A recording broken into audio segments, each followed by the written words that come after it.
Hey guys, welcome back. So for this one, we're gonna go on a bit of an adventure, because in order to explain how Grail took the throne from Hippolyta, the answer to that, it just weaves through a bunch of stuff that we've talked about already, which then leads into Grail taking the throne within Year of the Villain. So let's get into it. But first, if you're new to the channel, be sure to subscribe to catch the spills every week, and don't forget to hit that bell up top so you can squat up in the comments for the first hour. Alright, so to start this off, we gotta go back before the Year of the Villain. And like really, if you wanted to, like just follow Grail, and not like in a creepy way, but follow her history throughout the different series, from like what she was doing during Dark Knight's Metal, with taking her father back, which then continued through Wonder Woman. I got a playlist down in the description that'll literally take you all the way from there to here, with it mainly focusing on Darkseid's transformations, which Grail played a huge part in as far as feeding him old gods in order to restore her father fully. But the thing was, like after he was restored, because Darkseid's been through a number of changes since, but in this case, after he was restored, he then made it his next objective to build a new army of parademons out of Amazon soldiers, which was something that was kind of a secret for a while. But of course, Wonder Woman caught on after following the trail of old gods being consumed, which clearly led her to Darkseid. And with Diana defeating Darkseid and releasing all the old gods, which then started Darkseid's path towards Justice League Odyssey, with him being in a weakened state, and from there using what had happened in Justice League No Justice in order to make his preparations to go against Perpetua. But while that was happening, his daughter Grail was still stuck in Themyscira, to where she had crossed over to back when Darkseid opened the door trying to turn Amazons into parademons. But when she found herself stuck there, in prison with Ares, who I want to say was locked up in there for a couple or a few decades, like he was doing human time. But within this prison of Themyscira, there's also the remains of others who had either tried to overthrow Themyscira, or perhaps even invade or rob the island, and their remains, like their armor and weapons, are still there, which is something to keep in mind. But for now, during this time that they're there, Grail is mainly concerned about her father, who right now she doesn't know if he's dead or alive, but pretty much with her being the goddess of anti-life, she would know if her father had died. But nonetheless, she's pretty torn up about it, and she's holding on to the hope that he'll find his way there and break her out. But as we know with what we're following in Justice League Odyssey, like Grail is the last thing on Darkseid's mind, which is kind of the way that it's been. Like he uses her, and she's definitely used him before, but they never had like that fairy tale father-daughter relationship. But also during this time that Grail is locked up with Ares, with her expressing her hope for Darkseid pretty much doing for her what she had did for him, and being there in a time of need, you can tell that there's a part of her that desires that relationship with her father. But aside from that, this is where Ares plays a pretty important role here. Because like months later, when Hippolyta and I think it was Philippus, when they went to check on Ares and Grail, which in the case of guys, checking on them every few months is like a daily checkup, because Ares could literally sit there forever. But with making their way there, Hippolyta expressed her worry of the uncertainty of what might happen if Ares had actually learned his lesson. Because if he did, then who would know what he would become later on? Like would it become a loophole and he transform into something else? Like Hippolyta had no clue, and that's exactly what she was worried about. But for Ares, there was a change that was taking place, but not so much leading him away from being the god of war, but really him contemplating and coming to the conclusion that there's something greater than war. And of course, Grail thought he was talking about love, but in his case, he was referring to justice. But he had also came to this conclusion with sitting in this tomb/dungeon and realizing that all that remained of many fallen legends, it was either their armor or the weapons they wielded, which among these weapons of course was the God-Killer sword. But with Ares previously thinking that immortality superseded war, because even the mortal legends who would die, their names would be remembered, which would be their way of becoming immortal, but eventually that immortal name or that immortality would fail with time, which then led Ares to believe that time even superseded immortality, because even over time, immortal gods, they eventually meet a form of death as well. And this is then what brought him to the ideal of justice, with him coming to understand the strategy of justice more or less, and how it always comes out to win in the end, even if it feels like losing. And this is where he demanded Grail give him his final justice, and for her to take his life with a God-Killer sword, so that justice could have its final victory with him, and allow him to step into the next stage, of which he wasn't even sure what it would be.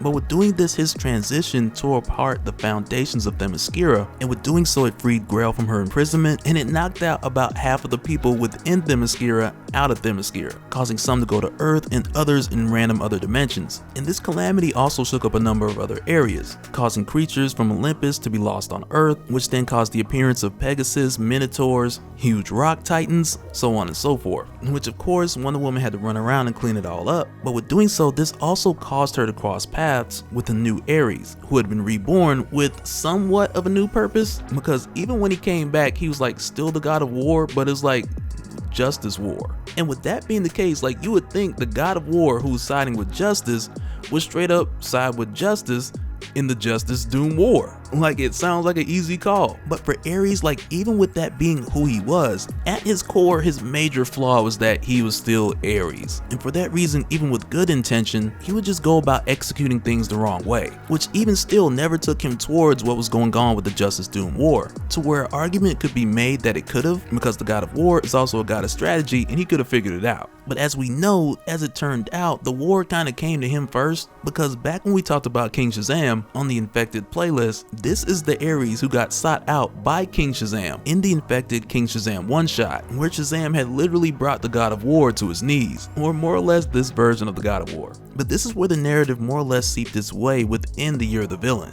But before we get back to Grail, just to talk a bit about what Wonder Woman's been doing since defeating Darkseid, and it's been a lot, but I'm gonna try to skim through it real quick, because since then she's been dealing with a lot of the repercussions of different gods being released or misplaced after the death and rebirth of Ares, which was also bombarded with the release of the Dark Gods, but that was more of a byproduct of the aftermath of Dark Knight's metal. But nonetheless, she was dealing with all of this at the same time, and we went more into detail a while back about the Dark Gods, and I got a link below if you'd like to catch up on that. But with Diana dealing with all these things at the same time, and with the Dark Gods thing specifically concluding with her losing her brother, who left with the Dark Gods when that ended, and from there it was like non-stop boss matches, because after that she teamed up with Artemis to help Aztec defeat the Shadow God, who for all intents and purposes, like, this was Aztec's problem. But with the current Aztec, Nayli I believe her name is, with her being new because the former Aztec, Uno, he died and the helmet had just made its way to Nayli, for her, for like this being her first job, it was more than any other Aztec had faced, which is why of course she then sought the help of Diana. But for Diana, dealing with this, and then going from this into more issues with Artemis and her Amazons, which then led directly into the Witching Hour, but it wasn't until after that where she had ran into the new Ares, who was only able to give her bits and pieces of the whole situation with Themyscira, with him not having a full recollection of what had happened. So it wasn't like he could really give Diana a full answer, whether it still existed or if it was destroyed, so for the time being she was still in a place of uncertainty. But in the case of Grail, who took advantage of Themyscira being shaken up and half of the Amazons missing, she quickly took Queen Hippolyta as her prisoner, being that she was close by when it happened, and she persuaded the remaining Amazons that she was more fit to be their new leader and that this huge shakeup was the beginning of a new change. And on top of that, she's still wielding the Godkiller sword, which kinda helps her case in a way. But with her doing this and being able to persuade the Amazons, she essentially gave Hippolyta an ultimatum, which was pretty much just follow her or die a slow death by getting thrown in the ocean. But so now here's the thing, like with Grail doing this, like from her perspective, after spending those months locked up with Ares and kind of buying into his whole justice speech, and with her killing Ares, this opportunity pretty much just falling in her lap, she's come to the place to where she believes that sitting on the throne of Themyscira is truly her purpose. And perhaps she's even aligning it with the prophecy that was spoken of her as a child that she would bring destruction, which this time put her on the throne by bringing destruction from the foundation up,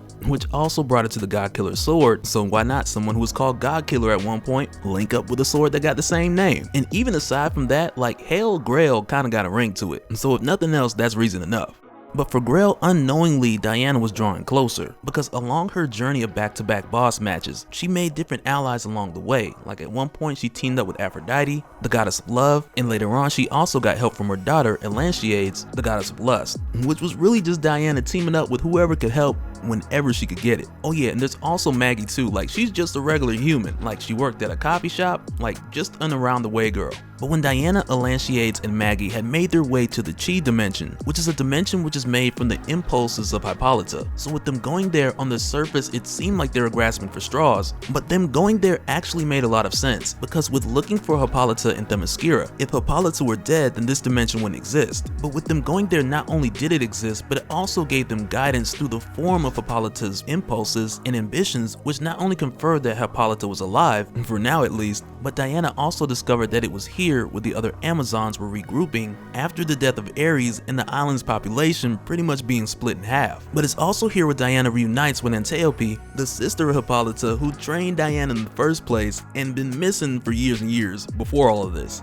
But also with everything that's going on, there's been this alignment and disalignment with the Chi dimension in Themyscira, which traditionally would already be adjacent to Themyscira with its connection to Hippolyta. But aside from that, I don't think that hole supposed to be there. So it's like when Diana arrived, they were like, okay, we got to get through there and make sure the queen is all right before this dimension that we're standing in gets erased. Which was something they needed to do fairly quick, because at this point, Grail, she had given Hippolyta the ultimatum, and I feel like she asked Hippolyta more than once, because like they got to the water and then she was like, hey, you sure you don't want to follow me? Because I was serious about that water thing. I throw you in there with all them shackles on, you think I'm playing. But it was right at that point when Diana and the others, they fell through that hole, that portal, and Diana came through like, Avengers! I mean, Amazons, assemble.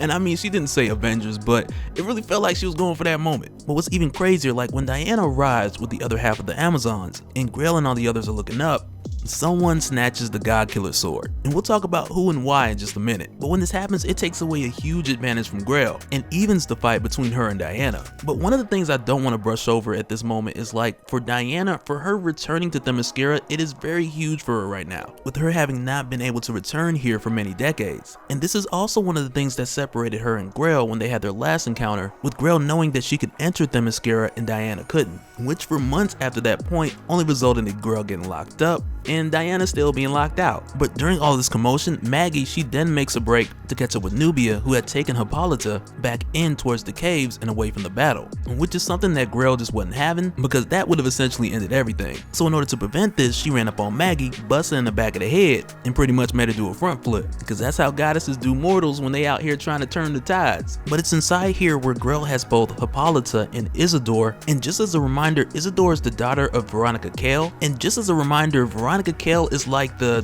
Lex Luthor slash Dario Agger to Wonder Woman in DC Rebirth. And I really don't think we've talked about her since like Supergirl versus Wonder Woman, which led up to everything with Wonder Woman and the Dark Gods. But this is her daughter. She'd been here for a minute, and before Wonder Woman went into the Chi dimension, she promised Veronica that she would bring back Isidore safe. But at this point, with Grail pretty much backed into a corner, she threatens Diana with Isidore's life, and she tells her like she doesn't take her followers back to the Chi dimension, then it's over for Isidore. And I'm pretty sure that Grail had every intention to kill Isidore like either way, but that's the thing that caused Nubia to have a change of heart and shoot Grail in the leg, distracting her long enough to let Isidore go. But essentially with this happening, it gave Isidore her happy ending, because after this, Diana went back to Earth and she brought Veronica to Themyscira to see her daughter, but also was a happy ending for Diana as well, because she was also after this point allowed to enter and leave Themyscira whenever she pleased, which is ultimately something that her mother could have changed at any point, so it makes sense that the answer actually came through the Chi dimension.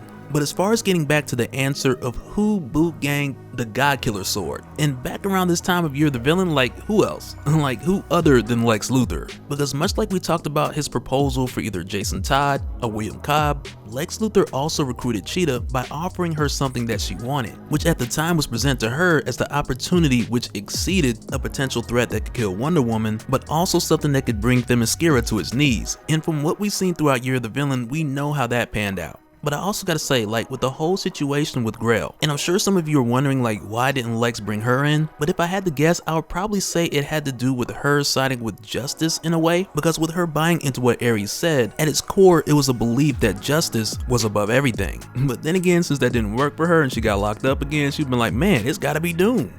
But real quick, I want to give a shout out to all the patrons. Thank you guys for all of your support. And if anyone wants more information on how to become a Patreon, I got a link down in the description. We'll take you to patreon.com/DopeSpill. Alright, but that'll do it for this one, guys. Let me know your thoughts down in the comments below, and I'm gonna tell you guys my thoughts right now. Like, Grail needs her own series. And DC, AT&T, whoever, if you're watching, I'll write it. I'm just saying, man, I got some ideas. Nah, but really, I think Grail deserves a bit more than what she's been getting. Just saying. But let me know your thoughts down in the comments below, and we'll do it again in the next one. Alright, later.